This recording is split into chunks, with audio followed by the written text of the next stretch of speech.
Hello and welcome back to this edition of Daily Active brought to you by Bootleg Macro. I'm Dustin. We are looking at AAL, or better known as American Airlines Group, and yuck.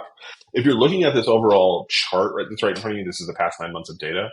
Let me guess, you don't wish you were long, because I am definitely glad that I'm not. I'm glad that I don't have any part in this, but I will admit that this is a great looking chart for trend chasing.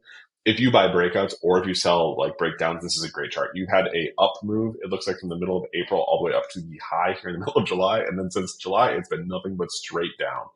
It's interesting too, because if we look at the price, you can see this blue background with the black lettering that's essentially starting here in the middle of July.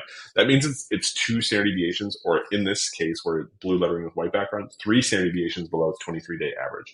Now you can tell here, just in this one column, that when the price is below the 23-day average, generally you don't want to buy it. Just a simple metric. Right? You don't have to pay attention. It's not a big deal. I mean, you can see the price was above here. These are good times. These are good times. What was it? 2022, 2021? What year was this? I don't know, but these guys were making massive profits, I'm imagining, or at least people were very positive about the outlook of what was going to happen. Now, things have changed. We're down at 1331. And when we look across the entire range, just this row of data, just what happened today, we saw 58 million shares traded today while we fell 5.67%. We are down on the 5-day, 15-day, 1 month, 3 month, and 6 month respectively. Across the board, it is nothing but columns of red. We've got go shorts in the short term, go shorts in the intermediate term, and go shorts in the longer term. If you look at this from a trend indicator, we are bearish in the short term. Obviously, yes, we've seen some flips. We've seen a little bit of positivity. We've had a couple of up days. You know what I mean? We saw a couple of up days in a row. We had a little price to rise in that future price path. We are bearish. We are bearish. We are bearish. This is the cocaine bear of bears right now. If I'm thinking about the airlines. I mean, look at this. The blue line is the price. The red line is the 15-day moving average. Yuck. I mean, again, this has been a fantastic short if you've been able to get short, and I respect all the bears who've been here. But wow, the beauty of this momentum is actually, I'm sad that I missed this, and I wish I had some sort of like indicator, which I do. It'll be coming out soon. Subscribe to find out more. You can definitely join. But what is interesting here is this kind of move really actually highlights how important it is to pay attention, not just trend, but like to be able to have multiple indicators. You see this? You see how it says rising bull? It's not true. It's not truly a rising bull. It's just the bearishness has been so pervasive that it needed a bounce. Like, I'm serious. When we look at the overall rolling sentiment here, this is essentially a representation of bullish and bearish sentiment. Only bullish though, so this is the bullish percentage.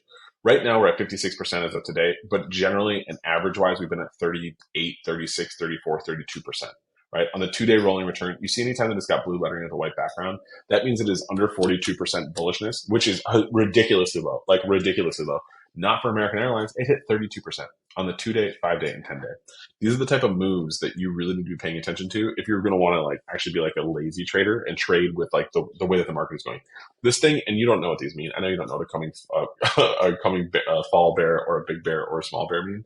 These are great signals to short. We look at the overall chart. I mean, maybe we could say that we could find the bottom down here. Maybe we're going to find the bottom at whatever place this is here, but it doesn't really look like it at the moment. It just looks like what we're going to see is, it looks like we're going to see more of the same. We're essentially going to continue to fall. We could rise higher, but I don't expect it. I can see that there's bullishness that's in the market, but it's just not there. It's not there for the taking. This is really more the model and the indicators being fooled only because it's been so bad. I mean, look at the volume, 58 million shares. You'd think that was the highest, but it's not. They've had worse days, or they've had bigger days. I wonder what April 12th was. Where was that? It was somewhere in here. Was it here? Oh, so it's that big down day. This big down day. This opened and then, yep, your big down day. That is not good. This is when you're seeing that essentially the price, the volume, and now when we look at this, the volatility is all working in unison. That's when you have a very bad setup. American Airlines finds themselves in a really difficult situation, at least right now. They're at the bottom of the range. They're breaking even lower. They're at the top. They can't even get to the top of the range. They haven't even hit the top of the range since what, June of 2023. I mean, you want to respect it, but right now, if you break this level, because what was the lowest level on this range? The lowest level in this range, we'll probably say was like 1198. We are getting there. We're getting there at the real price too. You can expect that this is going to have a massive expansion. I mean, the weekly, even looking at the weekly, we definitely peaked in 2021. We've essentially been sideways and down ever since. The bottom of the range, it looks like right now, is at 1188, which again, I don't think that's a coincidence when you think about where the lowest part of the daily range is 1188 as well. But tell me what you think in the comments below. Are you long? Are you short? Do you like it? Do you love it? Is this even a good review? And before you go, subscribe to the New High newsletter. We give you 25 stocks to your inbox, stocks breaking out between 5 and $20, stocks breaking out to 1-year highs, all-time highs. It's a great list review to get your trading week started. I'll talk to you soon.